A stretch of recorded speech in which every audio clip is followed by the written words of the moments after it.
1680, 1708, so forth and so on. Published. So the wise moderator says, all right, well, let's wait a while. Let's wait a while. Let's just cool down. And so then on the penultimate day of the conference, they all go down to Plymouth, and they have what is known as the Burial Hill meeting, the most sacred site, circa 1865, of Congregational America, where the early pilgrims were buried, and the first church in America, Congregational were organized. And outwhips, just like Lincoln at Gettysburg, outwhips a man who says, oh, I put together a few words, can I just read them? And this thing is read. There's no mention of Calvinism, the Westminster Confession, historic creeds, nothing, and it's accepted unanimously as the statement of faith of the Congregational Church of the United States. So this, no historian ever written about this episode, so it was a great thing. Plus I discovered that probably didn't appear in the minutes, but his name is on the list of attendees. Was there. He was a minister who mentioned it in Massachusetts. Mentioned it. So I went back and looked at the Unitarians. Now, of course, the Unitarians, at the time that the schism was occurring, they got more fun. They got more fun out of resurrecting the awful things that Calvin said.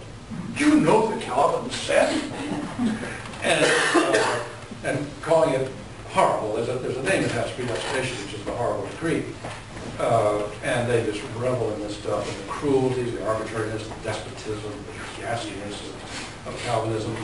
And then the Congregational Church kind of a corner by this onslaught of this negative rhetoric about a figure they had historically revered. This is in the 19th century. And amazingly, they kind of surrendered. I was astonished by this, how easily they gave up. Now, Park Street, happily, is around the corner, testimony that they didn't all give up. But they're all kind of giving up. They say, oh, well, we never admired that Calvin. Not that Calvin. We're saying like you. And so that was the backstory, which I could trace to this 1865 moment where a handful of people who were correct historically, yes, we revere these creeds, said, why don't we just go and say we revere these creeds? And then this violent response saying, oh, no, we don't want to call ourselves Calvinists anymore. Then I turned, by the way, in this essay to the greatest Congregational historian of the 19th and early 20th century, Williston Walker, a really great historian, the first professor of church history at Yale. I'm sorry, the second professor of church history at Yale, a man on whose scholarship I've depended all my life. And he wrote a biography of Calvin, the first modern scholarly American biography of Calvin.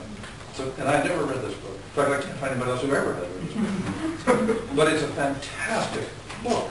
It is fully up to date on European scholarship as of the day that he wrote the book. I mean, it is an incredibly long book, and he read the sources. And he is totally sympathetic to Calvin, with just a tiny reservation here. That he understands predestination is not the center of Calvin's thinking, which is not. Extols Calvin for his wisdom about church and state, which is, in my view, well taken, so forth and so on.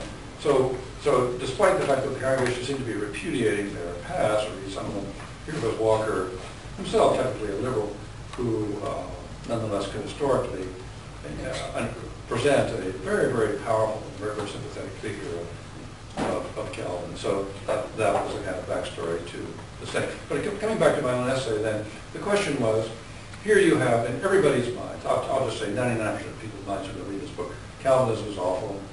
The notion of a pure church, what a crazy idea, how barbaric this was to exclude people. Why can't we have diversity? How's the word in our culture today? And the Puritans are so crabbed, they're so cracked, they're so nuts.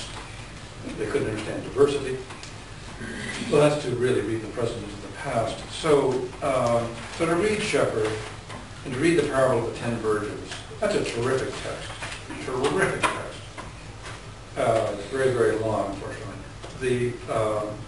He preaches it one at the start of the Antinomian controversy, and it's on this parable with the 5 wise and 5 foolish virgins. And it's basically about who's going to be admitted to the kingdom and who is not going to be admitted to the kingdom, and that's what it's about. If you think that's what Jesus meant by it when he uttered it, we don't really know how Jesus interpreted it.